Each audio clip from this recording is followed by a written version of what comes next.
what you want, when you want it, where you want it. This is The Mesh. Footcandle Films. Film news and reviews from two guys who really like movies. This episode is brought to you by the Footcandle Film Society. For a schedule of upcoming screenings and membership information, visit the Society's website at www.footcandle.org. Hello, everyone, and welcome to Footcandle Films here on themesh.tv. My name is Alan. Across from me is Chris. Hello, Podcast Land. Sitting here at the podcast recording studio in beautiful downtown Hickory, North Carolina, ready to record and talk about a new episode of Footcandle Films here.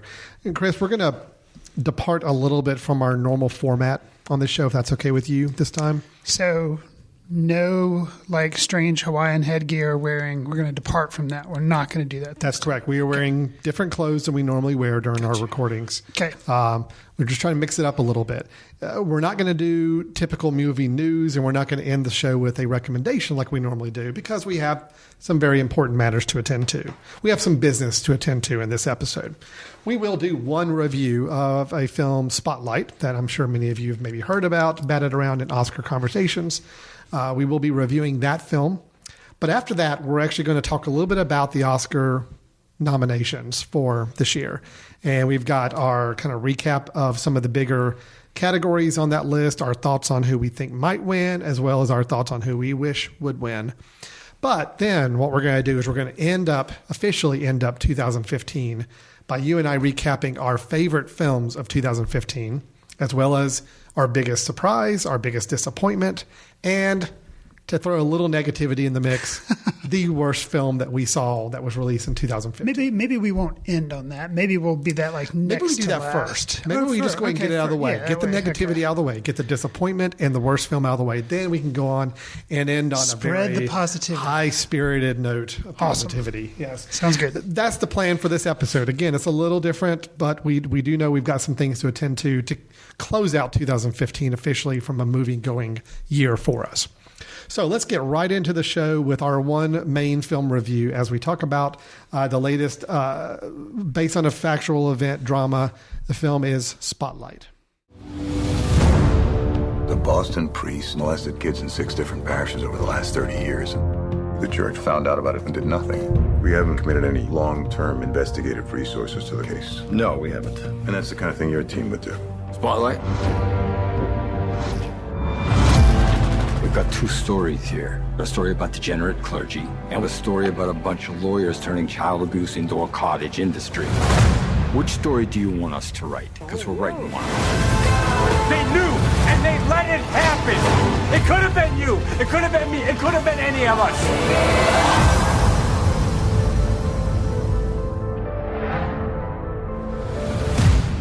Spotlight is the 2015 drama that is nominated for some Academy Awards, and it's the true story of how the Boston Globe uncovered the massive scandal of child molestation and cover-up within the local Catholic Archdiocese in Boston.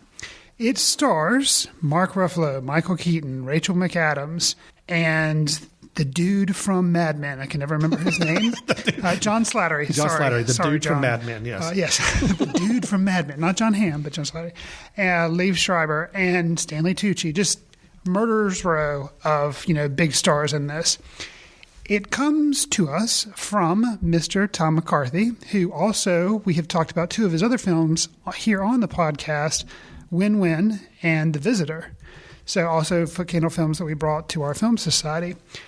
With Spotlight, Alan, to kind of kick off our discussion, I want to talk about a little bit, just briefly, how you think it's possible that Tom McCarthy wrote and directed The Cobbler and then went straight to make Spotlight. And for those of you who don't know what The Cobbler is, it's the latest Adam Sandler, one of the latest Adam Sandler vehicles that was critically derided by anyone who saw it. So, Alan, how does the director traverse from one polar extreme to the other? Yes. Here's my theory on it, and I will lead into my thoughts on Spotlight from this. But I have not seen The Cobbler. Okay. Haven't had that pleasure. I actually have. Okay. Specifically, podcast listeners, I did it because I knew we were going to be reviewing Spotlight, and I wanted to see You the wanted to have a cobbler. little compare. Okay. Yeah. Here's my guess, and tell me if I'm off base Okay. on this. Will do. The Visitor, Win-Win, The Station Agent, all very, very good movies. Yes. But all dealing with real situations and real characters. Correct. My understanding is The Cobbler dealt with a lot of fantasy elements. Absolutely. It's Adam Sandler, I guess you could call it a comedy, but Yes. definitely he plays a cobbler, and he repairs shoes. And when he puts on these people's shoes, he basically transforms into them. So maybe my argument would be is that Tom McCarthy is really good when it comes to real people with real dramatic situations, acting out those dramatic situations. But when you try to turn it to comedy and fantasy, that's just not his thing. I would agree. Okay. So leading from that, how does he make Spotlight work? Well, I loved Win-Win, and I loved The Visitor, and I loved The Station Agent. So I also loved Spotlight. I thought Spotlight was extremely well done.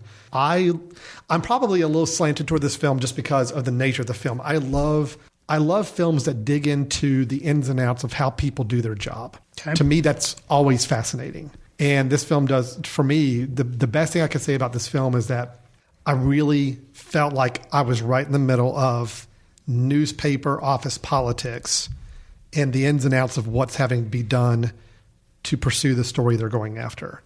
And I did feel like the movie captured the questions that they were posing one another. I felt the tension when there was meant to be tension between coworkers on what their next move is to be. It just worked. It just was very authentic and worked for me really well. Yes, even separating it from the subject matter of the actual crime that was being covered up and the whole controversy around it. I mean, this could have been about any subject. Sure. It's more the dynamics of these 5-6 people running this newspaper and how they're interacting with one another and how, I'll just kind of allude to what to me is one of my favorite scenes is the scene where they really have a blow up about how they're going to proceed with a story. And to me, it's like, yes, I totally could see that happening when you get to this point. They've worked all night and day for weeks or months on the story. They're passionate about it, but yet for some kind of a little bit of a political, a little bit of a maneuvering move, they're not going to do anything with it yet for a certain reason. And you just feel that same frustration, but understanding at the same time of why they're doing what they're doing. And I thought scenes like that extremely well handled. So I really did enjoy this film. I thought the acting, almost universally top to bottom, was really, really strong. I got a few little nitpicks we can talk about in a moment, but otherwise I just felt like it was a really solid film. Very much an All the President's Men feel to it, which Absolutely. I also really like that film. So to have a film where I really feel like I'm in the process, especially from an investigative news reporting, something we don't get a whole lot of these days. Sure. I think a little bit of that, remembering how important it is for investigators really doing a deep research job on a story in today's digital internet age of trying to get articles and post out as quickly as possible. We don't get to explore and enjoy that anymore. So I thought the film was really, really well made and really well done, and I enjoyed it immensely. I'm on the exact same page with you. Okay. I really enjoyed it. Thought the acting was great across the board. A couple misgivings, but nothing huge. Nothing show-stopping, and nothing, nothing show-stopping. One of the things that struck me, it is a heavy movie. Mm-hmm. Obviously, it's a heavy subject matter, but they kept the story moving, and they didn't dwell on any more negative details than they had to. I mean, we're talking about child abuse, very serious, and they could have chosen to make it more upsetting. Oh yeah, and they didn't. There was a couple of instances where the person was going to describe the abuse, and they could have let this person sit there in anguish on screen and go into great detail, but instead they would kind of cut away. Yeah. And I thought that was a good choice because it's like, we know the bad stuff. We know what child abuse is. And instead of, really making you suffer, they didn't. They just said, they kept the film moving and kept it as light, if you can say that, as possible by just showing you the journalistic process. And I thought that was refreshing. By doing that, it puts the viewer in the journalist's shoes. Sure. Because the journalist doesn't get flashbacks to show a crime being committed. They only get told what the person they're interviewing tells them happened. Right. That's what we as the viewer in this film got as well. They could have been so exploitive with this.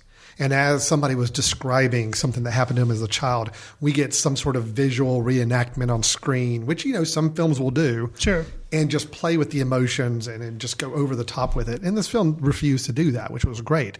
We heard what little details we did here, which I agree the film did a good job of not letting those moments dwell. This wasn't about hearing every little detail. In essence, the film became about the cover-up, not the actual explicit acts that happened. Sure. And I also like the fact that other than one scene towards late in the film, we never really saw any children. I mean, so we're dealing with all this as adults talking about these situations that happened to them. Right. And we didn't get exploited into having kids on screen being faced with situations that are going to automatically pull at our heartstrings more than normal. So I thought they did a great job of, we only know what the journalists found out through their own means, which is important. And something that I did not expect to think. You mentioned how this is kind of like a modern day version of All the President's Men, because it's, it's a newspaper story, it's a journalism story.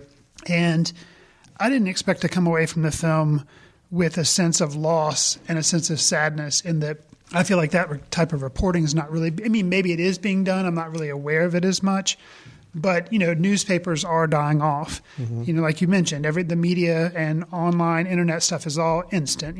That's news. And whether or not it's research or whether or not, who knows, even if it's true, it's all out there and everything is so immediate. And it made me kind of pine for the days when people got the majority of their news from newspapers, from journalists that actually spent a lot of time researching and, checking sources and all that. And it just made me... I didn't expect to come away from the movie with a sadness of that kind of an art form or a craft that is going away. Yeah, and that kind of surprised me, especially too, the contrast in tone, totally different type of movie, but you mentioned it in the past, Nightcrawler, which was all about, TV news and the whole, negative spin on that it's all about ratings. And so now contrast that with journalism, where they show the competitive side of trying to get to a story first and trying to do this stuff, but you still see the importance of making sure it's as factual as possible. Yeah, sure. And so it just, I know the contrast of that just really, it made me sad in a way that I wasn't expecting. I was expecting to be, informed and saddened by the child abuse scandal and all that, but I wasn't expecting to also kind of feel a sense of loss about journalism. So yeah, no, I agree. I agree with you. One of my favorite shots in the movie, and it was kind of touching on this, and it made me, I was like, oh wow. They show the Boston Globe offices, and kind of in the background, there's a big AOL billboard. Yeah. And it's kind of like, it was promoting some, hot new AOL service. And, some of our listeners may even not know what AOL is now. But, so that kind of internet service and kind of like, oh, this is a hot new thing, and like journalism. And it's kind of like the coming of the internet, but still like AOL is now not that big a deal anyway. Right. And so it's like, I don't know, the passing of things and kind of saying like, knocking on the newspaper's doors, you're not going to be important soon. Well, so, who knows? What I liked is how many times we heard characters say to one another, did we get multiple sources on this? Or did we get any confirmation on this? And, these guys are playing integrity. I mean, this is not about let's just spit something out there to get a controversy started or get hits on our website or anything. It truly is. These guys are still very invested in the idea of investigative research and having to have everything corroborated between multiple parties and a lot of backing evidence of it, and not releasing it until we know we've got everything covered. It was good to see that kind of integrity in a field like this, in a film such as this. Talking about some of the acting in it. Sure. A big cast, but some showy parts and some not so much. Right now, Mark Ruffalo and Rachel McAdams are the ones that got supporting actor and actress nominations. Right. Michael Keaton played the editor, mainly focused on Spotlight, Robbie Robinson. We got Liv Schreiber as Marty Barron, who came in as a new editor over the Globe. That was my favorite performance of the film. I think Liv Schreiber in a small, very understated role. Just, I don't know what it was, but just he is exactly what I would have expected. Somebody coming in, he's the new editor. He's a very no-nonsense guy, and he just nailed it. And not a showy performance, but just a strong performance. Probably the least showy performance of all of them, but I thought it was the most effective. Rachel McAdams was fine. I don't quite understand the supporting actress nomination on this. It's interesting. Yeah, I thought she did a great job. But as far as setting it apart for supporting actor. I was kind of surprised that she got a nomination. I was too. I was kind of... Mark Ruffalo, I think, okay, I could see the nomination there, although I personally would have given it to Michael Keaton. I think Michael Keaton was a little stronger, myself, personally. I think he had more to do in the story as well, where Mark Ruffalo's character, Mike Revendes, he's the dogged, young, kind of more energetic, passionate one, and he had one really showy scene towards the end. I was about to say, the argument scene. I liked both of them, but the thing that made me say, "Oh, okay, that's why the Oscar clip." Yeah, right. The Oscar clip towards the end where he is having a disagreement with one of the members of the Spotlight team. I actually was really moved by that scene, which it was not. Good. Yeah, I was like, see, and wow. I was moved by both characters. I mean, because the Michael Keaton character, Robbie Robinson, had to play the stoic, kind of let him get beat up on, and you could kind of see it in his face that he sympathized with the guy, but he had to play the role he has to play, and it was just a really good scene all the way around. Everybody involved. Yeah. So John Slattery, the Mad Men guy, the guy from Mad Men, was good as another editor there at the newspaper. Stanley Tucci as one of a lawyer representing. Man. You know, he's good anyway, kind of a scene stealer in a way. But that's the interesting thing about this movie is basically, I don't know that you could say there's a lead actor. It's basically a film full of supporting actor turns because it was a true ensemble cast. There were several members of Spotlight, and so I just was really, I thought it was really cool how it was kind of spread around. You called out, you thought Liv Schreiber as Marty Baron was good, and he was. One of the performances, I guess because I had no idea who this guy is, I still don't know who he is, but he really jumped out to me as like, wow, that dude is really good. So much to the point where I was wondering if he was like maybe a first-time actor. I don't know if he is. But he played an abuse victim, and his name is Phil Saviano, and he was a guy, the actor's name is Neil Huff. So Neil, if you've been in hundreds of movies, sorry, I've never really recognized you before. But he comes in to talk to the Spotlight team. Yeah, he was good. And his intensity as somebody who's been through abuse and his portrayal of annoyance at not being listened to without being like, you're just like, oh, the guy's a weirdo, don't pay any attention. Like, just because he's so grating, because he wasn't grating. I don't know, just so, for lack of a better term, authentic that I was like, wow, that was really impressive. And also, it has to do with how the other actors react to him. So, it's good for them too because they really kind of soak it in, and just the little, ticks on their faces, the way that they kind of look at each other. It's like, all right, it's just very they needed impressive. his performance to be one where some people would talk about him like he's a crackpot, which they did. They did. In hallways later in the film were like, oh, that guy's off his rocker or whatever. But you needed his performance to be where some people could feel that way about him, but the people in the Spotlight team, when he's talking to them, they may be a little abrased by his behavior, but they're seeing where he's coming from, and they're understanding that, wow, okay, no, this guy's telling us some stuff that really is fueling the story. So his character had to do both, and I think it did it really well. Now, I agree. I thought, really, acting-wise, top to bottom, I thought was really strong. I mean, even one of the other members of the Spotlight team, not a big-name actor, Brian Darcy James, was really good. He was somebody else. Yeah. He had like a familiar face, I guess. I guess maybe I thought he was not. Oh man, Will Arnett? Maybe not Will Arnett. One of the Saturday Night Live. He looks a little bit like Will Arnett. Maybe it is Will Arnett, but it's like something about his face. But totally, it's not him. Obviously, it's Brian Darcy James. But I mean, all the acting was really strong. I thought it was really good. So I got to give credit, to the director for pulling out great performances, and then of course the story lends itself to it as well. But it was really strong. So I really, really like this movie a lot. And we showed it 2 nights in a row at our film society. I saw it the first night, and I really wanted to see it the second night, but I hadn't seen The Big Short that was playing up in the adjoining theater, so I got to go see that one. But this is a film I could have watched a second time and been very happy doing so. Well, we're both positive on that, but we both mentioned that we have some tiny misgivings. So, Alan, I'm going to go to you first. What was a misgiving? I thought the score didn't work in some places. It almost was a little... I hate saying this. It's Howard Shore is the composer, and he's a good composer. He's been around for many, many years. The score just had a little too TV movie feel to it. It almost like just a couple moments the score I felt lessened the quality of the film a little bit. Not that I need a big swelling orchestra, behind this movie. I'm fine with no score. But a couple times, like when they would have montages of them researching or going out and talking to people, the score was just a little less impressive than the rest of the movie was, I thought. So, again, minor misgiving. It was really only maybe 2 or 3 moments I even thought about it during the movie. I've noticed the score once or twice, but when I was noticing it, I did actually like it. I thought it really fit the moments that I was noticing. So that's interesting. Yeah, I just didn't think it fit as well. And the only other misgiving, again, I always love it when a film can be very creative cinematography, and this one does not lend itself to any creativity cinematography-wise. The directing is very straightforward. There wasn't a lot of innovative use to it, and I'm fine with that. I really am. What could have made this film awesome is just a little more visual flourish in a few places. The most impressive we had was more framing of shots, where you had like a lot of scenes. Billboard. The AOL billboard. Sure. There are a lot of scenes where you have the houses and apartments, and you've got the churches in the background, almost like encompassing them and kind of encompassing the city. And I know it's obviously very intentional to do that. I just, that would have made this film awesome. Is just a little more visual flourish, and if the score had been a lot stronger. That's my only. And they're both small. I mean, a film like this, I don't need the camera to be doing crazy things or weird angles.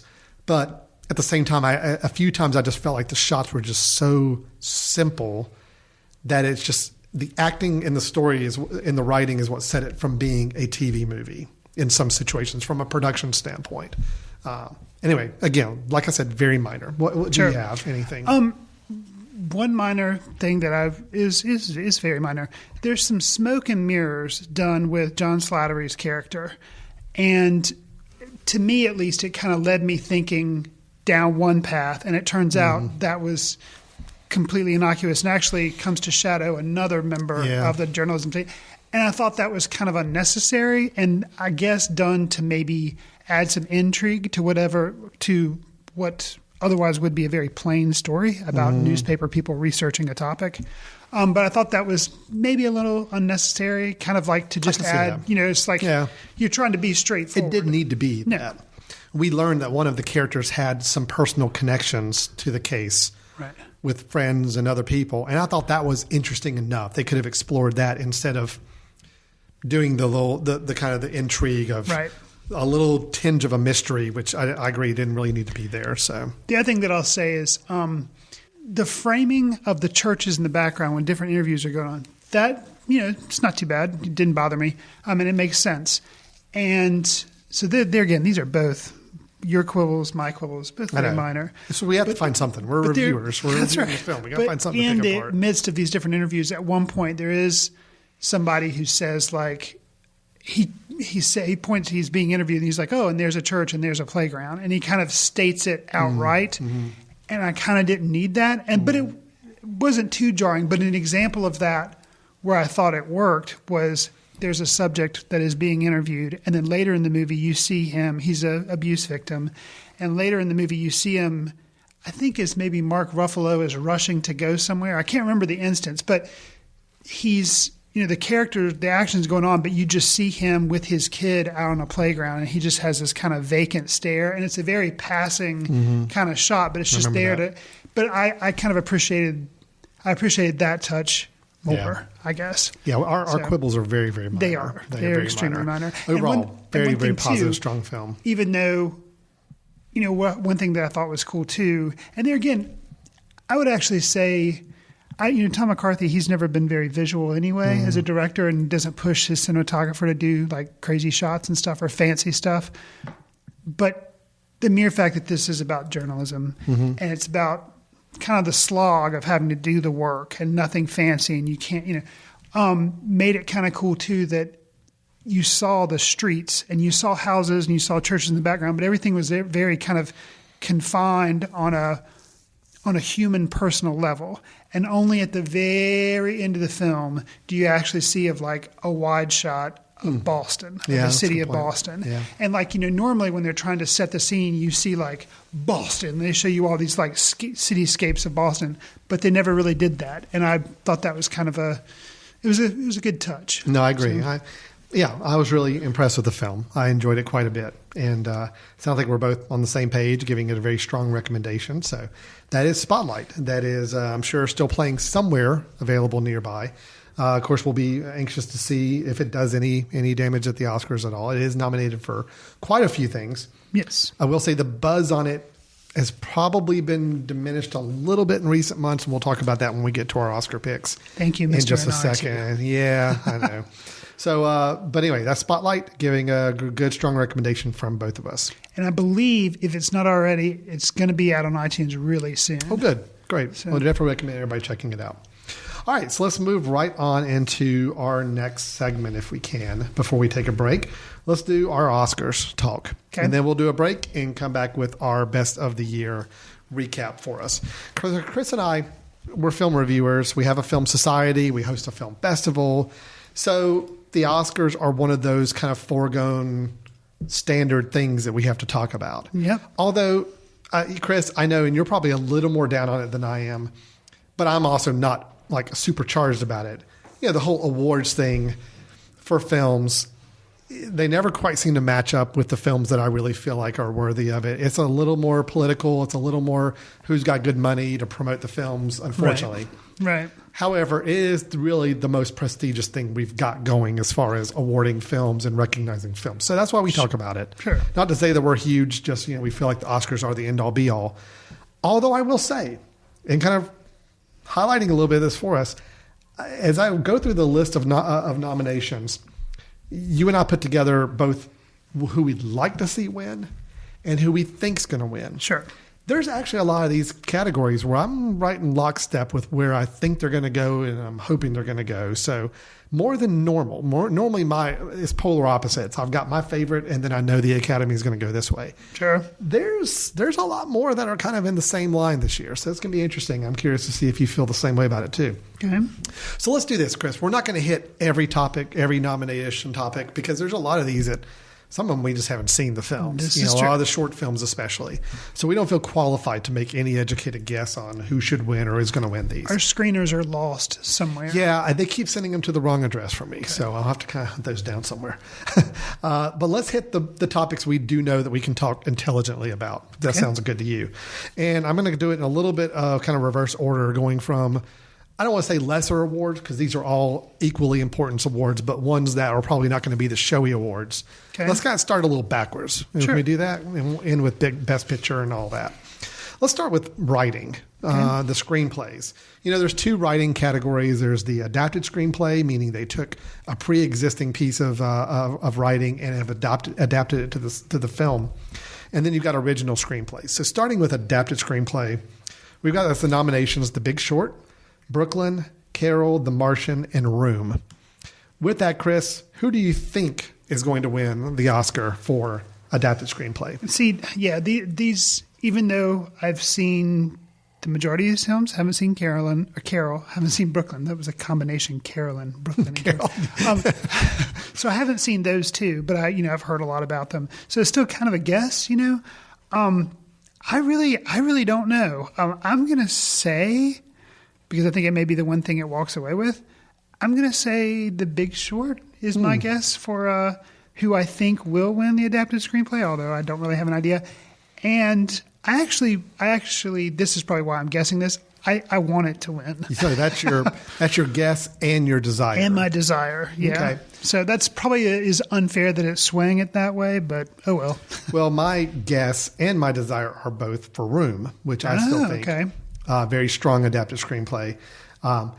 Unfortunately, we're probably both going to be wrong, and it'll probably be Carol. But I kind of feel like Room could win it, and I'd like to see Room win it. A second for me would be The Big Short. But you and I talked briefly about The Big Short even after I just saw it last night. And from a screenplay standpoint, I think it does a very, very strong job in the first 2/3 of really walking us through and making the story something to digest and something to follow. Listeners, it's about the financial collapse of 2008. That's right. So I just think I think it really peters out in the last third. And that kind of holds me back from saying it's such a really good, strong screenplay, because I feel like the last third, they could have done so much more to help connect it in the same style they did in the first 2/3. So we got Big Short and Room as two. that we're kind of hoping or thinking might walk away with that adapted screenplay. Why don't you read off the original screenplay once for us? Okay, we have Bridge of Spies, Ex Machina, Inside Out, Spotlight, and Straight Outta Compton, or as I like to call it, Straight Out of Compton. Yeah, you're putting the very polished spin on it. Yes. There. So with this, I think and I hope it will be Spotlight. I almost said Ex Machina because that would be fun to see that one win. But I just, after seeing Spotlight just last night or 2 nights ago, I think the dialogue, Spotlight is such a richer dialogue movie, top to bottom. Ex Machina has some really great dialogue scenes, but there's a lot more going on in Ex Machina than just the dialogue. And I think Spotlight is, the dialogue is the movie. I mean, that's what drives the entire film. I'm on the same page with you. I think Spotlight will win.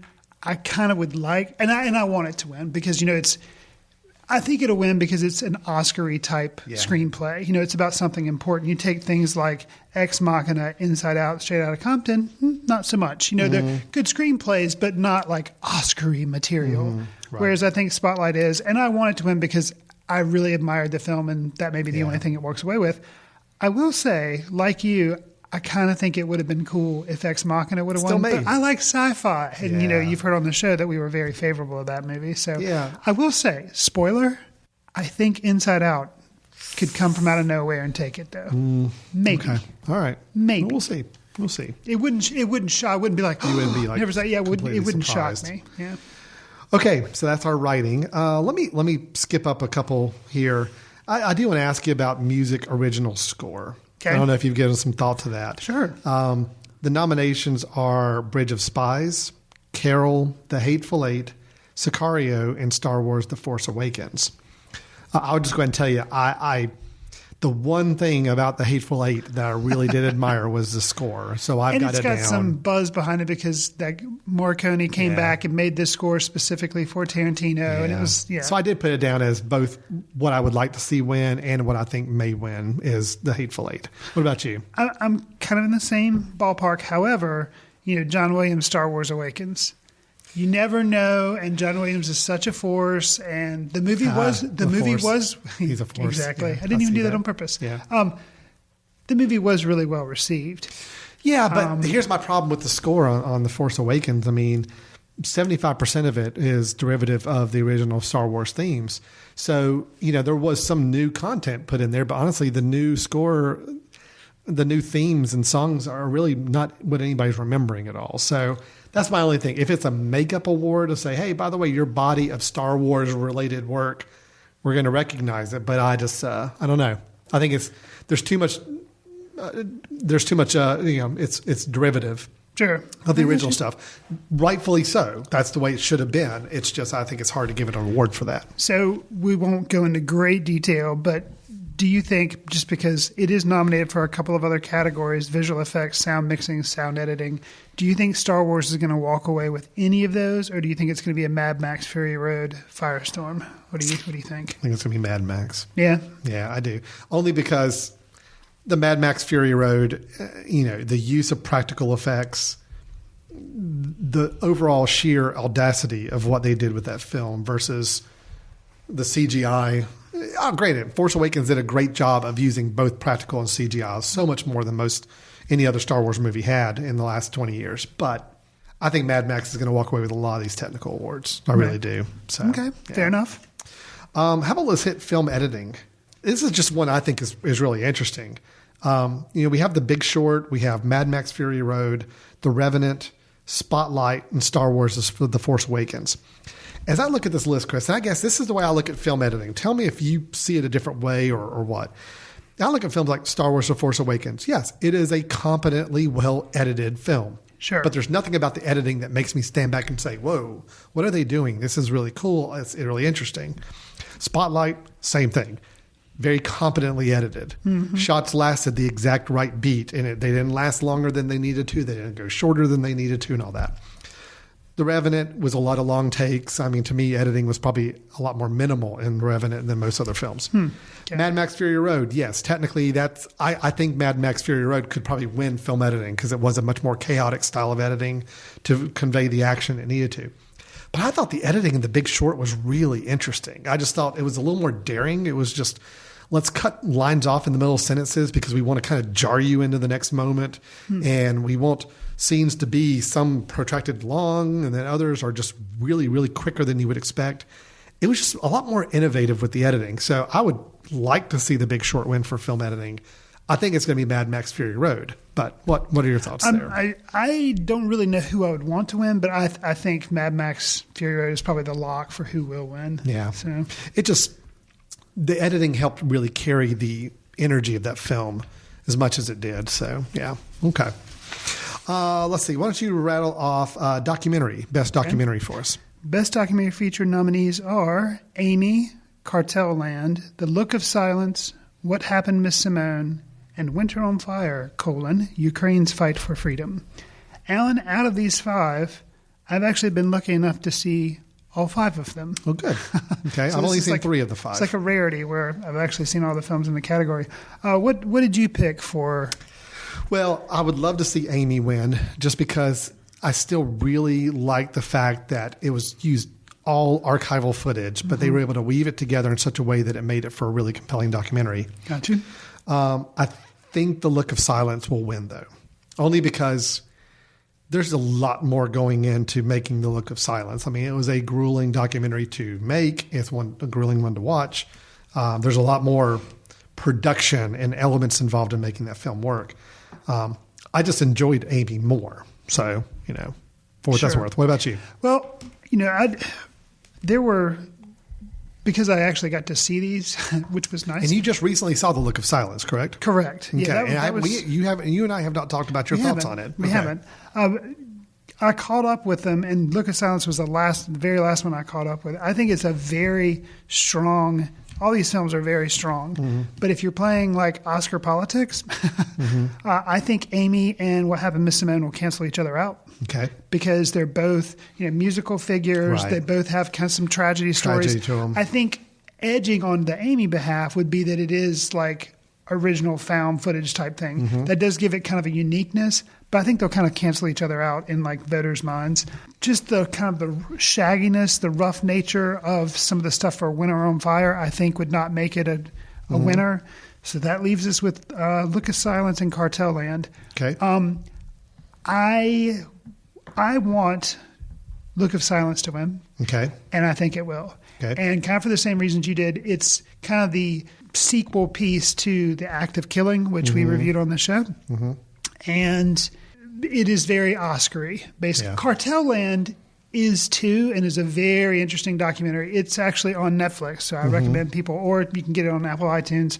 I highly recommend that one. It's a really good documentary, and it's unique because it's basically like this guy embeds himself in with like drug activity going on down in. It's not like it was archival footage, but no, it's documentary. The documentarian is like running around with these people. Wow. Now, whether or not he should be, or is he like nuts for doing that? That's a whole nother issue. Sure. But just kind of amazing stuff to get to see unfold. But I still go with Look of Silence because of. Well, let me ask you, since you and I haven't talked about this. Look of Silence, how did you feel it compared to The Act of Killing?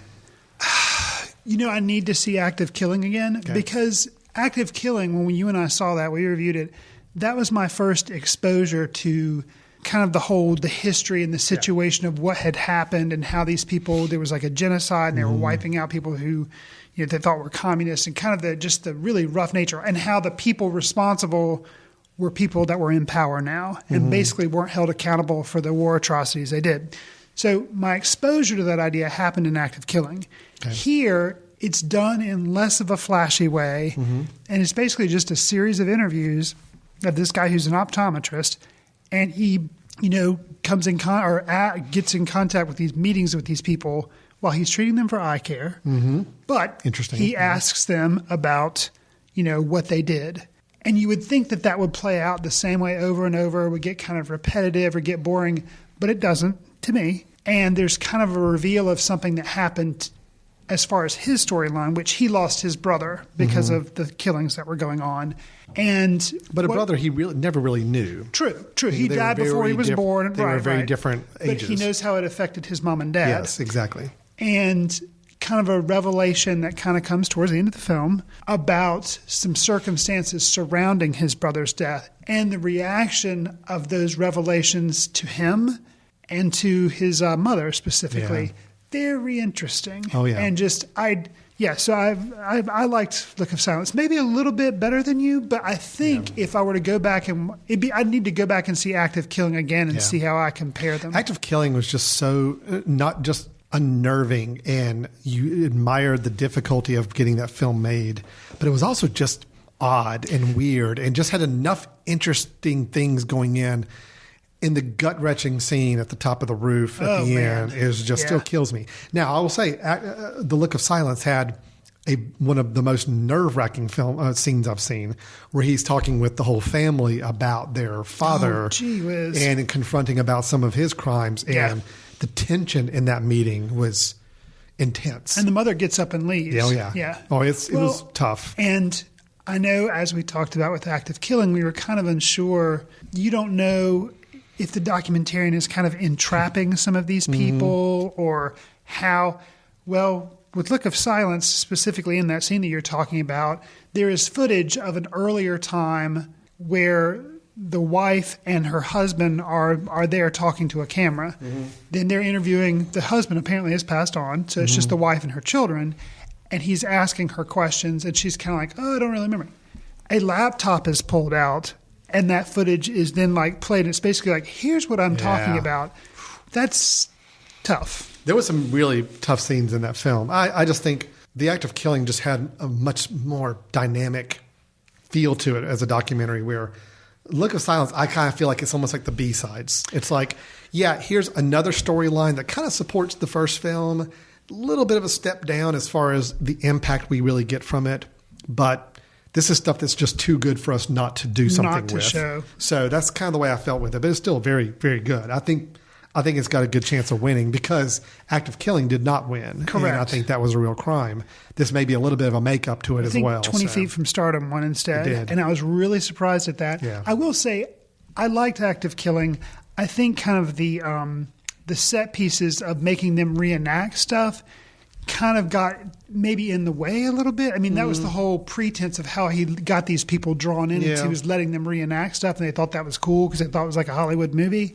But maybe in a way, maybe the reason I prefer Look of Silence is because it's laser focused. It's this one guy tracking down, kind of having these interactions. So both good films. Yeah. Oh, okay, good. We had a little side conversation about documentaries there. Nice. So let's move on to directing. Okay. Best Director. The nominations we have are The Big Short, Mad Max Fury Road, The Revenant, Room, and Spotlight. Chris, where do you think whose hand will be grabbing the Oscar night? Unfortunately, the same guy who won it last year, and that has not happened for 88 years. Has only happened once before, and it was like something like 88 years ago. I think Inarritu is gonna win again this year, and I really. Well, I'm with you. I think he will. Now let's talk about who we want to win, though. Okay, sure. Who do you want to have win? I think it would be kind of cool if either Mad Max or Big Short would win, but I think the one that I would want to win if I got to pick one was actually the guy we just talked about, Thomas McCarthy, for Spotlight, because even though it wasn't fancy direction, I just admire that it wasn't showing he made this film. And honestly, he gets a little bit of the, hey, good for you that he came off Cobbler. He rebounded nicely. And made Spotlight. Because Cobbler, I'd heard other movie critics talk about what just happened. It would be no stranger than if David Lynch made a Weekend at Bernie's. A Weekend at Bernie's, yes. It's just straight upright comedy, or made a reboot of Weekend at Bernie's that was playing it straight for laughs and it was normal. It wouldn't be any stranger. Tom McCarthy making The Cobbler was bizarre, and it wasn't like he just directed it; he helped write it. It's what? So I kind of that. Do you think Spotlight will get? You would like to see Spotlight get the director, although back-to-back movies, Cobbler and Spotlight. The Revenant will. Yeah, I'm with you that I think The Revenant will win. Now, who do you want to win? I would really like to see George Miller win for Mad Max Fury Road, only because I think it's time the Oscar recognized the directing skill involved in making a really good action movie. And Mad not Max Fury Road, Titanic. Mad Max Fury Road, 75% of the movie is action. Yeah. And it's some of the best well-made action we've seen in a really long time. It's rated R, but I was intent on showing my children Mad Max Fury Road. I knew a couple of the scenes to kind of skip through that. And there's just one or two moments that are a little more over the top. Sure. But I just wanted them to see it. I'm like, guys, look at this. This is like very little of this movie is CGI. Very little of it's on a green screen. It's like when you're seeing the cars coming down the road and people jumping from car to car, that is happening. It's like that is real. And just think about George Miller making this happen. So I'd love to see him win director. Okay, you've convinced me. Who I want to win is now Mad Max Fury Road. Yeah. I just think the art of making an action movie has gotten so derided over the years that when we actually do make a really good one, I think somebody ought to get some credit for it. I think I will probably jump up and down and scream like crazy if he wins instead of an R2. That will make me so happy. Chris, I will be able to hear Chris's screams all the way across town at his house. Absolutely. If that happens. So, absolutely. That will make me so I think you'll be happy if anybody but NRA2 wins. But if it's Mad Max, I think that you'll be. That is a true statement. I think you'll be very excited. The Big Short you mentioned as a possibility. Adam McKay. It would be really cool to see Adam McKay win. A guy known for making comedies, often with Will Ferrell. And again, I'll say for The Big Short, the first 2/3 of it, I'm on board. I'm loving the movie. Sure. It's just that last third. It's like, it just kind of let me down, and it just did not hold up at the end. So if it could have been the whole movie, that first half of the style, I would have just loved it. So anyway. Let's go on to cinematography. Okay. You want to hit the nominees for that? Sure. We have Carol, The Hateful Eight, Mad Max Fury Road, The Revenant, and Sicario. I'll go ahead and say I think The Revenant's going to win. Okay. But I would love to see Mad Max Fury Road win. Well, I think that I'm actually going to say that I think Mad Max Fury Road's going to win. You think it will? And that's who I want to win. Is Mad Max Fury Road. And there again, we have some Revenant bias creeping in. But I just think, I don't know, the visuals. Mm-hmm. And maybe I'm just not that impressed with just snow and people freezing. I'll admit, there are some. It was poorly shot. It was well shot. There are some really good shots. The one thing, The Revenant, I don't despise The Revenant as much, or definitely don't despise NRA2 because I really love Birdman. Right. But I'll admit, the things the movie had going for me, I even said in my review, was the cinematography I thought really worked. However, I admire Mad Max Fury Road from a cinematography standpoint so much more. And I think if they're going to give them something, I don't see them really giving them directing, but I could see them doing so. And granted, you don't give the director the cinematography, but if you're trying to give the film something to walk away with. Well, it'd be nice to be able to say the Oscar-winning Mad Max Fury Road. Absolutely. That's cool. So, animated feature, I think this one's a pretty easy one to predict, I would guess. Even though we've got Anomalisa, we've got Boy in the World, we've got Inside Out, Shaun the Sheep movie, and When Mammy Was There, Inside Out's going to win. I agree. Inside Out's I have not seen Anomalisa, but I admire Anomalisa already more than any of the other ones. It's a Charlie Kaufman. And I would love to see it win. I know it's not going to. I know Inside Out will win. So,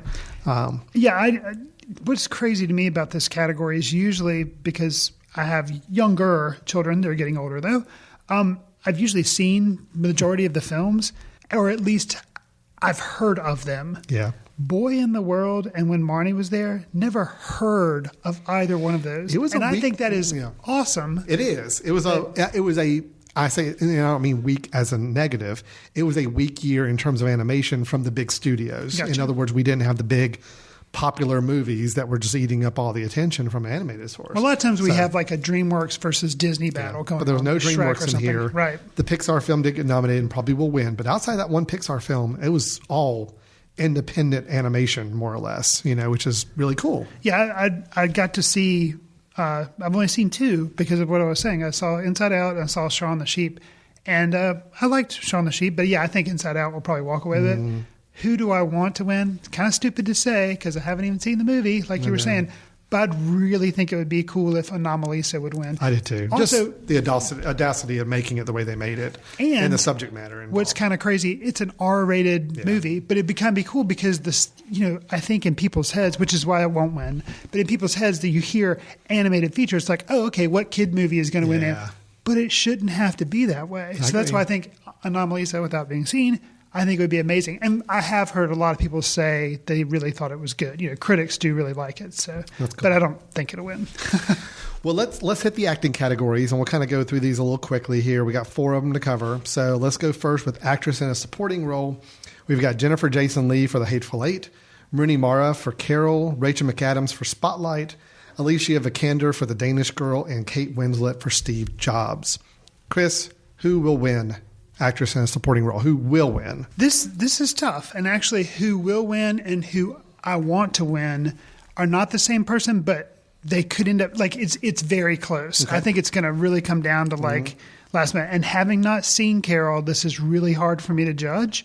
But I'm going to go ahead and say that I think Rooney Mara will win for Carol, and then Jennifer Jason Leigh is who I want to win. Now, early on, you know, the buzz I think was saying that she was going to get it. So it was like I wanted her to win, and she was going to win, Jennifer Jason Leigh. But now I've heard actually that Rooney Mara, or excuse me, I think her name's supposed to be Mara and not Mara. All right. I think Alicia Vikander is going to win. Really? Yeah, that's just my gut check feel from what I'm picking up. Are you in thinking it's the buzz. sympathy vote because Danish Girl's not going to get anything else? Just like sympathy vote for Carol, that's not going to get anything else. And it's a little bit of Alicia Vikander right now. It's kind of a little bit of getting to be the it girl as far as like new films. I mean, Ex Machina. She's really the one good thing in I that. want to see about Danish Girl. I want Yeah. to see her in that because otherwise I wouldn't care. So I about kind of feel like she may pull up the upset a little bit on this Okay. one. But I'll be honest, the one I'd love to see win, Kate Winslet and Steve Jobs. I thought she Really? was really. That was the one element of that movie I liked. Yeah, I like the movie better than you, but No, I thought that Kate is Winslet was interesting. really strong in that movie. Really good. Jennifer Jason Leigh would probably be a close second for me as far as wanting to see. Again, she was in a movie that I did not care for terribly much. She Right. was really good and strong in it. So to me, actress in a supporting role is kind of a crapshoot. I mean, it could be almost any of those 5 right now. And we already talked about Rachel McAdams, that we didn't really quite understand how she got in this group of 5, but it was a solid And performance. we're being clear. Yeah, it's not that we thought she was bad. It's just you look at the other performances that we've seen, and they kind of jump out a little bit more. Like even though Kate Winslet and Steve Jobs, I could see she was she kind of jumped out, and she was very central, you know. Yeah. So yeah, I Interesting. don't know. That one I think is going to be a really interesting category to watch. Agreed. At the ceremony. Actor in a supporting role. Chris, why don't you hit these for us? Sure. We have Christian Bale in The Big Short, Tom Hardy in The Revenant, Mark Ruffalo in Spotlight, Mark Rylance in Bridge of Spies, and Sylvester Stallone in Creed. Alan. I'm saying I would be so happy if Mark Rylance from Bridge of Spies won this, because I do think he should win it. I think Sylvester Stallone's going to win it for Creed. Okay. Let's talk about this. Yes. Have you seen Creed yet? I have not. Okay. Creed is one of the few on my list I've not gotten to yet. Sure. Unfortunately, it was not playing upstairs last night, so Right. The Big Short was instead. Yes. Okay, so as of last night, I have now seen all of these performances. Mm-hmm. I have also heard buzz that Mr. Sylvester Stallone is going to win for Creed. Mm-hmm. Now, that's not who I want to win. Right. Nor do I think it's the strongest performance. Okay. You look at these other performances, you know, and I think they're all very, very, very strong and could almost tough be, category. yeah, like screen time. Bale, Hardy, and Ruffalo, I think all are could consider almost being like lead actor roles, almost. Rylance Christian Bale and Mark Ruffalo, yes. Tom Hardy, is still very much supporting. Yeah, I mean, but you he got to wouldn't be the lead compared to DiCaprio, Exactly. but you're saying he's very important. It's like almost Sure, 2 leads. absolutely. Okay, so very close. Mark Rylance, I really like him, but I admit that his screen time just doesn't give it, and you it's want more smaller. with that It's character. smaller, So. yeah. Who I would want to win is kind of a tie between Ruffalo and Rylance. Now, that being said, I think Sylvester Stallone will win. Is there again, kind of like Rachel McAdams, not a bad performance. I think it's the nostalgia and the sympathy vote for Sylvester Stallone, because normally he doesn't make movies that are well regarded, and hasn't in a long time since he was snubbed back when he did the original Rocky, and he was nominated but not given an Oscar. His performance in the movie is good. Is really good. I would probably say one of the best things he's ever done. While I was watching there's a scene which I'm sure, just like Ruffalo's, you're kind of like, yep, that's the Oscar clip. It's kind of a scene where he's talking to Michael B. Jordan, and he's kind of talking about age and kind of saying some things. Really well written, really well acted and not over the top. Good performance, but I hate to see in such a, what I feel like is a really strong category. It really is. I hate to see like the sympathy thing kind of walk away with it, or not sympathy, but the nostalgia thing. Well, even the one that I think has the least shot of winning, I thought was a really good performance, Christian Bale in The Big Short. Yeah. I thought Christian Bale was really good in that movie. I just saw it last night. It's still, his performance in it was one of my favorite performances in the film. So, but I think he's got the least shot of winning, but yet to think that that's a strong category, the awards. It's interesting. The supporting actress, honestly, I think is a toss-up with 5 characters. I really don't know who's going to win. Actor is 5 very strong supporting roles. I mean, we've got interesting categories to look at with both of those. I regret that I think The Big Short is such a good movie and is so seemingly, if it had been better positioned, more Oscar baity, because it has a lot of big names in it. It's about an important subject. It's about, the financial collapse. But I regret that unless I think it walks away with an Oscar, which I don't know if it will, people just aren't going to remember it. I'm afraid that like the general public won't. So, actress in a leading role. We've got Kate Blanchett and Carol, Brie Larson in Room, Jennifer Lawrence in Joy, Charlotte Rampling, 45 Years, and Saoirse Ronan for Brooklyn. Chris, who's getting the Oscar? I think, and there again, Buzz, Golden Globes win. I think Brie Larson's going to get it for Room, and that's who I want to get it. Same here. So, nope, we're on the same page. Okay. Again, it's a very strong category. Charlotte Rampling is getting a lot of acclaim for her role, 45 Years. Saoirse Ronan, a lot of acclaim for Brooklyn. Jennifer Lawrence, that's the only one that crept in there that kind of surprised me. I'm like, really, Joy? Because Joy just didn't get a lot of love from anywhere. But it is a David O. Russell film. It is. And then Kate Blanchett for Carol. Actually, a lot of people were surprised Carol didn't get more love than it did. So, but Brie Larson just seems to have everything going in the right direction. And I'm with you. That's the one I want to see win. And I do think she will win. So, actor in a leading role. This is the category, I will say, of all the categories, I think this is the weakest acting category of the 4. Yeah, I'd kind of have to read off the nominees for us here, but I just hey, go ahead. Well, first the ones that nobody's surprised about: Matt Damon in The Martian, Leonardo DiCaprio in The Revenant, Michael Fassbender and Steve Jobs. Those are the 3 that nobody's surprised because you heard stuff when these movies are coming out. Now, Bryan Cranston in Trumbo. Yeah. Okay, maybe a little surprised by that. And then Eddie Redmayne in The Danish Girl. I look at all 5 of these and it's just like, well, Bryan Cranston and Trumbo, nobody saw that film. Right. And I really couldn't tell you anything about his performance. Matt Damon, The Martian. The Martian was a great, entertaining film, but I didn't think Matt Damon did anything extraordinary from an acting standpoint in this film. Right. So I'm kind of surprised it is in there. It's in there more for the popularity vote than anything. DiCaprio, I got to give it, of these 5, I guess he deserves the Oscar. I mean, I guess. Got to give it to somebody. It was a strong performance. It was a much more physical, grueling performance than a vocal performance, but it was of the 5, it's like the best acting job I saw. Michael Fassbender, I love Michael Fassbender, and I do think he added an interesting slant to the Steve Jobs character, but I wasn't blown away by his performance. So I'm going to say I think DiCaprio should win, and I think he will win. I'm pretty sure he'll win. Yeah. He won the Golden Globes. Everybody's talking about, he suffered during the shooting of the film and ate only fingers and toenails of bears or something like that. I think he will win. And actually, despite my feelings of the film in general, you think he should win? This is me kind of, going back on, the nostalgia vote about Sylvester Stallone and his body of work. I like DiCaprio. Mm-hmm. I think he's a good actor. Yeah. I didn't like The Revenant, but I kind of want him to be rewarded for his body of work. Because even though he's a younger dude, as opposed to like Sylvester Stallone, he's done a lot of projects films very carefully these last 10 and years. he doesn't always do safe stuff. He's done all films all over the place. So I want him to win. Yeah. And honestly, I think he'll give a pretty cool speech. No, I think so too. So the 2 lead acting thing, Brie Larson and Leonardo DiCaprio, I think both are going to win. And those are kind of locks. And I want those 2 to win. Sure. I would be actually kind of disappointed if somebody other than those 2 won those categories. Sure. So let's go. So it's interesting. The supporting roles to me are a big toss-up. Could go any different direction. I have no bearing on those. The lead actors, I feel like, are pretty locked in, and I'd be shocked if it wasn't one of those 2. Agreed. And then we got Best Picture. The Big Short, Bridge of Spies, Brooklyn, Mad Max Fury Road, The Martian, The Revenant, Room, and Spotlight. I'm going to tell you, I loved Room. You're going to hear me talk about Room at our Best of the Year. That's the one I would love to see win Best Picture. It will not win Best Picture. I think it's going to be The Revenant, but I would love to see it be Room. Actually, I would love to see it be Room, Mad Max Fury Road, or Spotlight. I would be happy with any of those three winning.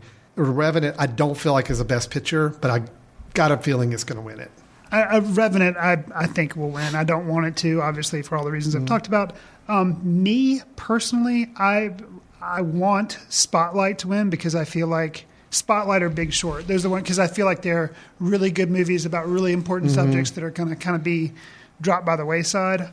So both of those are my favorites, and it would be kind of funny if out of nowhere Mad Max won. But yeah, The Revenant's probably going to win. Yeah. So okay, so that is our Oscar picks. Again, we didn't hit every category because there's some of these we just don't have any clue about. We haven't seen the films, can't really talk about them, so we'll just kind of breeze right through them. But we are putting our ballots together. I know we are going to do a little competition like we normally do with even our members if anybody wants to join in on the Oscar picks over the next couple of weeks, and we'll see who comes closest. And we will, on our next recording, or in a couple recordings after the Oscar ceremony, we'll decide to see between Chris and myself who got the most right in our picks. All right, Chris, we got a little bit of time left in our show before we got to wrap it up. So let's do a quick break, and then when we come back, we're going to hit our Best of the Year recap. So, sounds good. Stay tuned. We'll be right back. When you need a dose of entertainment chatter or just a good laugh, be sure to check out Chick Chat on the Mesh. It's girls talking about stuff, well, girls want to talk about. Celebrities, gossip, fads, boys. It's kind of the guilty pleasure of the Mesh Network. Here's a little taste of what you can expect. But you know what I always thought was really exciting? Is at the beginning of a new season, when the montage would change and the people were like older or they had something new. Like when you got new Becky on Roseanne. Yes. That's an example. Perfect example. You need to know. You can't just start shows and then new people are on there and you're thinking, what? I needed the montage. What about on 90210? Okay, that 90210, it changed every season, It did. And then they had the beach summer one where they worked at the country club? Yes. And the opening credits had them like wearing bikinis and stuff. And then another one would be like when they're just in that white room and on chairs that swivel around. Right. Oh, yeah. Yeah. So it's all... Even Baywatch, when they changed lifeguards. Absolutely. They had new people running down the beach in red bikinis, but you knew they're a new lifeguard. I need to get invested in that. So come have a listen to Chick Chat on themesh.tv. You know you want to. Hello and welcome back to Footcandle Films here on the Mesh.tv. Just as a quick reminder, if you're interested in hearing past episodes that we have posted or just want to give us a review of the show, you can go on either our website, themesh.tv, and look up old episodes. But we really encourage you to also go to Apple's iTunes and find us on the podcast store. Give us a star rating, give us a review, and tell your friends, subscribe, all that good stuff. All the same jargon we normally say. I'm just breezing through it because we've still got a lot to cover. Chris, one thing we have to do before we get into our best of 2015. So the Mesh, the powers that be running the Mesh tell us that we're using Anchor as a new device, a new app to record audio messages and publish them online. So if it's okay, I'm going to record a 2-minute preview for this episode we're right in the middle of, kind of a meta thing we're doing here. Sure. So that people can hear it before we've posted the episode. So are you okay? Do you want me to provide like important Oscar-y theme music in the background as you record this No, message? I'd rather you not, actually. So, actually, I'm just going to record and you jump in with anything. We're going to do a quick 2-minute preview. This is on Anchor, which is a cool new app if you haven't tried it out, where we can leave each other audio messages. And we encourage you to hop online and respond back to us with your own audio message. So here you go, 2-minute Anchor plug for this show. Hi, everyone. This is Alan. And I'm Chris. And we're here with Footcandle Films. We are right in the middle of recording our episode. It's a great episode where we were doing a lot of things film-related. We're giving a review of the film Spotlight, starring Michael Keaton and many, many other people.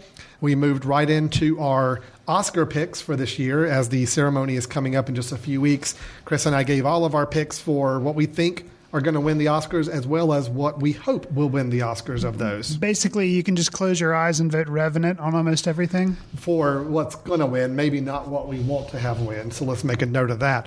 And now we're getting ready to go into our last portion of the show, where we're actually going to do a recap of the 2015 films, talk about our favorite films of the year. We're going to talk about the worst film we saw released in 2015, the biggest disappointment, and the biggest surprise films, all coming up here in the last part of the show. So we're recording it now. It'll be edited, probably up in the next few days. So we encourage you to check it out. It's Footcandle Films is the name of the show. You can find us on themesh.tv network, or we'll be posting previews to it right here and links to it right here on Anchor. Trying out this new technology, and glad to be communicating via audio with all of you out there in social media land. Cool. Thanks a lot, guys, and we'll look forward to talking to you soon. See you in the ticket line. Okay, good. So that's how we do it. So I've never done Anchor before. That's what the kids are doing these days. It's all the kids. So, hey, we're staying hip and relevant, and that's great. Chris, yes. As we get into our best of 2015, what we decided to do is we were going to identify our 5 favorite pictures that we saw in 2015 released. We were going to talk about the worst picture we saw, our biggest disappointment in 2015, and our biggest surprise. Because we want to end the show positively. Right. Let's go ahead and get the worst film out of the way from the year. I don't know about you, but I wrote down all the films I saw that were released in 2015. I saw a lot more, but they were films released in other years. Sure. So really, I only saw 41 films that were released in 2015. Okay. Which, we're not professional film reviewers. We don't do this for a living. Our screeners keep getting lost in the mail. So it does need to be noted that I don't go out and seek to see bad movies. Right. I pretty much will not go see a movie if I know it's not supposed to be very good. So these 41 films I'm rating here are 41, for the most part, good films. You know, films that I seeked out to want to go see. Sure. So when I tell you this is my worst film of 2015, I'm not saying it was the worst movie made. It was the worst one I saw out of a batch of films that I elected to go see in 2015. Gotcha. Does that make sense? Yeah, I'm curious. I think you may know what mine is, but I'm curious to hear yours because I have no idea. So the worst film I saw in 2015 that was released in 2015 was Tomorrowland. Mainly because I think it's just a waste of talent, a waste of ideas, a waste of concept. And I was bored and frustrated at the end, and felt like it got preachy when it didn't need to be preachy. I thought it got convoluted when it didn't need to be convoluted. I just really did not like the film. So, and it's probably more out of it wasn't my biggest disappointment, but it was really close as well. And that, Gotcha. Brad Bird, George Clooney, it just could have done so much. And outside of 1 or 2 really cool scenes early in the film, the rest of the film was just horrible, I thought. So anyway, that's my worst film of the year. What about yours? Well, kind of like you, I don't go into movies because, I don't have to see everything out there. So fortunately, I skip a lot of really bad movies because I don't have to go see them. We usually, like you were saying, we're going to do our top 5 of 2015. Well, unfortunately, I have a bottom 5 of 2015. Oh, wow. Because there were some that I saw that were bad, really bad, 2 of which I went to go see because I have children, but was surprised at how bad they were. Minions, and what could be worse than that would be the SpongeBob Sponge Out of Water movie. Wow. Both of those were terrible. And I liked the character of SpongeBob. I was expecting something kind of clever, and it was just horrible. So those are my bottom movies. Then we have Black Cat, which I would have thought would have been better. It has Thor being a spy. I thought that would be interesting. Not good, really boring. Then I've talked about it briefly on the show. My number 2 worst movie of the year would be Chappie. I was really disappointed in that movie. You talked about that one. That was going to be my number 1 movie, but at least Chappie was slightly entertaining because it was so bad. It was kind of interesting to see how it could fall apart, kind of like The Cobbler. So that made The Cobbler kind of entertaining in a way because it was bad. My number 1 movie, just worst film I saw in 2015 is without a doubt Jupiter Ascending. Oh, see, I didn't get to see that. So, oh man, yeah, pretty bad. rough, huh? Yeah, and I like Channing Tatum. I like Mila Kunis, but the Wachowski brothers, they usually put out something that's minorly interesting. Yeah, but it was just. I mean, I fell asleep. It was hard to follow. Wow. It was just garbage up on screen. So awesome. Yeah, worst film. Well, let's move on to our biggest disappointment then. And like I said, Tomorrowland was really close to being my biggest disappointment. It would have been my second one, but I've got to give that honor to another film that I had such high hopes for, and that was Steve Jobs. To me, Steve Jobs was the biggest disappointment because I think I even alluded to it during our review. This film was custom made for Alan going into it.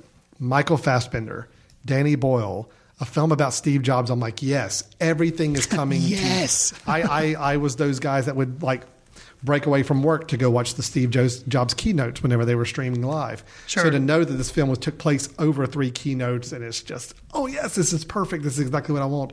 And I walked away so disappointed in how the film just did not work for me. So that was my biggest disappointment. It was not the worst film I saw of the year. It had some redeeming moments of it that bumped it up a little higher on my list. But it was a huge disappointment. You know, I spoke a little bit about it. Not my biggest disappointment of the year either. But you know what? I think it's kind of hearing our comments, and I liked it more than you did, but I was still, something was kind of off about it. I still wasn't as excited about it as I wanted to be. I think it's this year's Boyhood. And let me explain what I mean by that. Boyhood was an interesting piece of art, but as entertainment, it didn't work for me. I think the Steve Jobs movie is an interesting piece of art, how they took the idea of pinning it on 3 keynotes. They tried to do this kind of abstract painting of Steve Jobs. But as entertainment, it just didn't work. But as a piece of art, you know, it was interesting. I just felt like it was really misguided. Okay. It just did not work the way I had hoped it would. So it was a big disappointment. I will say, of the 41 films, it's also in the bottom 5 to 6 of the ones I saw too, quality-wise, as far as my enjoyment of them. So. Fair enough.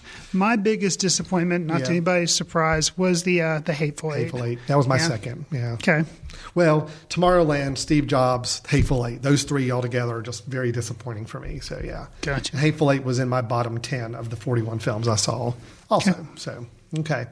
So let's flip the scales a little bit and let's go positive, okay? Yes. Chris, what was your biggest surprise? And it could be a film or it could be even a performance, but what was your biggest surprise of 2015? My biggest surprise in 2015 was that Noah Baumbach put out 2 films and both were really good.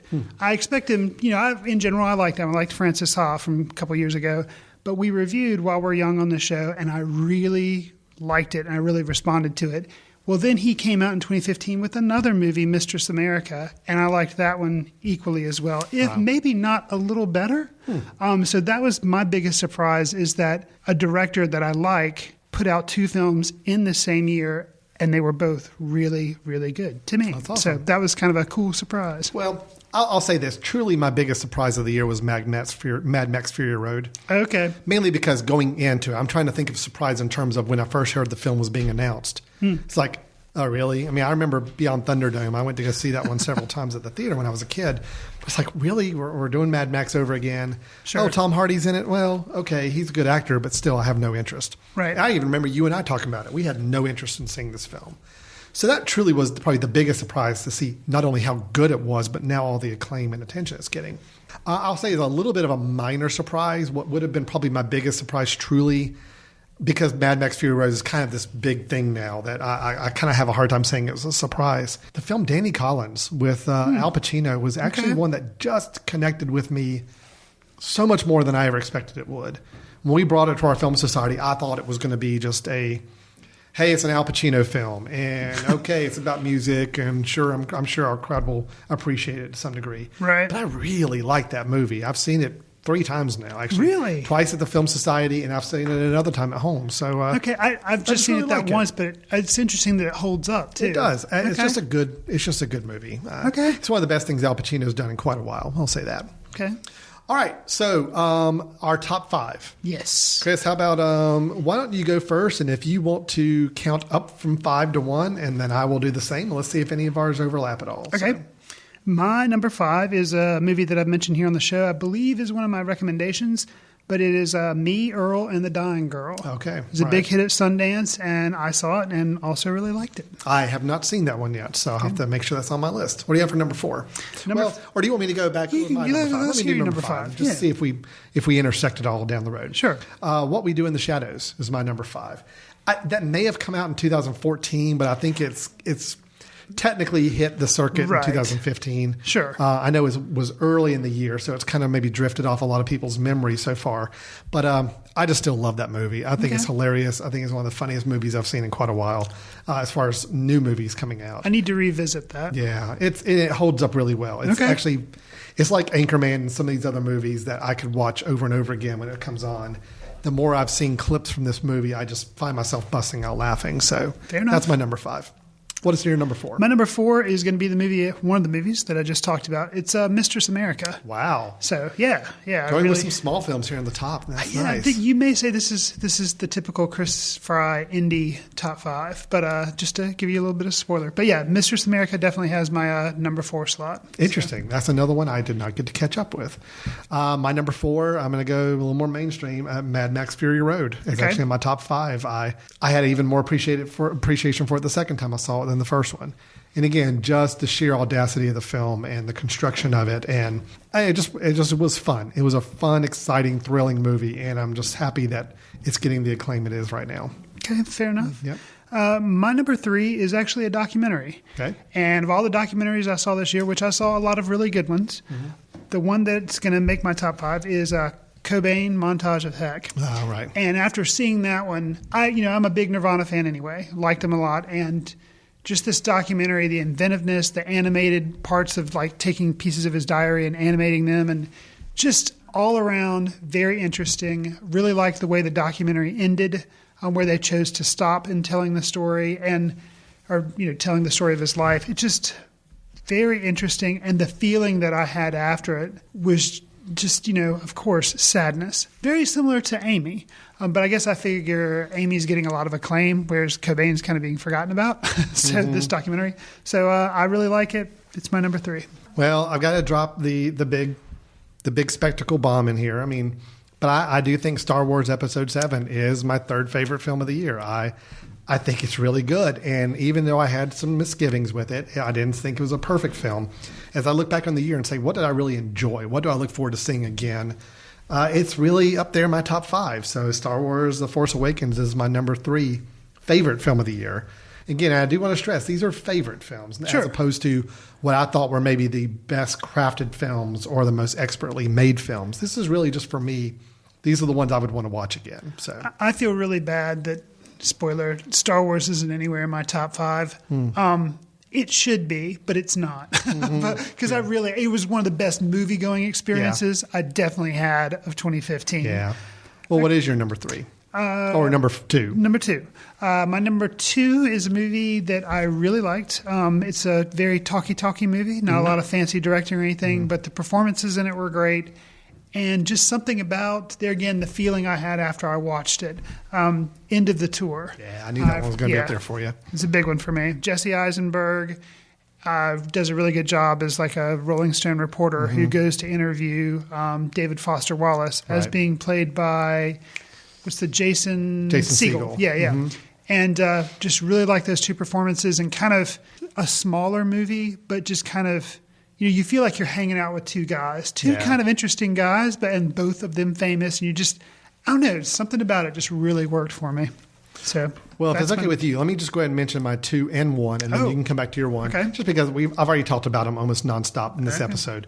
Number 2 is Spotlight. Spotlight really did right. I mean, 2 nights ago I saw it, and I came home, plugged it in, and I'm thinking where this is fall in this list of 41. And it's number 2. I really appreciate that film. Okay. And then number 1, I've already talked about it, is Room. I've already said that was my favorite film of the year. Cool. Still is. Seen it twice. I'd be happy to see it a 3rd and 4th time. Just thought it was really well made. And it could have some arguments against it about it being a little on the nose later in the film, and it could have gone a little deeper in some places, but the emotion worked for me, and especially the lead actor performance of the young Jacob Tremblay. Really, really good. And then, of course, Brie Larson also equally good. So, and we've already talked about how we hope when Brie Larson wins the Oscar, she takes. I know she'll reference Tremblay, but hopefully he's there with her. To. Yeah, it would be awesome if they could get him up there too. Because I mean, her performance depends on him. I mean, they depended on one another to make that movie work. Absolutely. So I went ahead and just spoiled that just because I'd already alluded to my number 1 already. So what is your number 1 film of the year? I'm kind of surprised it wasn't anywhere in your 5, but then again, you probably would have thought Star Wars would have been in mine. Probably should have. My number one's actually going to be Ex Machina. Okay. It's cracking into my top 10. Got you. But I actually think when we talked about the movie, I didn't love it as much as you did. Oh, man. Yeah. I know you loved it, and I really liked it. I need another viewing of it to reassess it, but it is right cracking into my top 10 right now. Okay. But yeah, I know you really appreciated that film. Big fan. Yeah. And I would love to have seen Ex Machina get a little more attention with some awards and all, but I do think Alex Garland, the director, he's probably got some good things ahead of him, because I know at least in the film-going community, he's gotten a lot of attention for this film. A lot of critics love this movie, so that's great. Well, the good thing is, here's what I love about it, is that, our top fives are not too overly peppered with a lot of big blockbuster movies. True. I had Star Wars and Mad Max, sure, but the other three were very small films.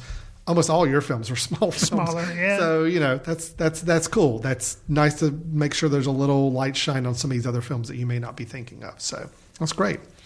Well, we're going to wrap up our episode. That is our extravaganza. That's right. Best of 2015 Oscar picks for the upcoming ceremony and our review of the film Spotlight. Again, visit us on iTunes and the podcast store and review us and subscribe to us, and drop us a note through our website at themesh.tv. We will be back with a future episode where we'll have some more reviews and news and recommendations of films to check out.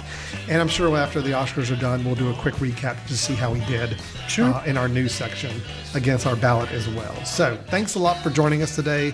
We appreciate it, and we'll look forward to talking to you next time. See you in the ticket line. Watch news through the courtesy of Footcandle Film Society.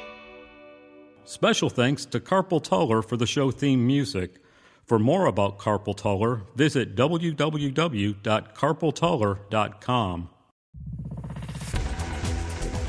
You've been listening to The Mesh, an online media network of shows and programs ranging from business to arts, sports to entertainment, music to community. All programs are available on the website as well as through iTunes and YouTube. Check us out online at themesh.tv. Discover other network shows and give us feedback on what you just heard.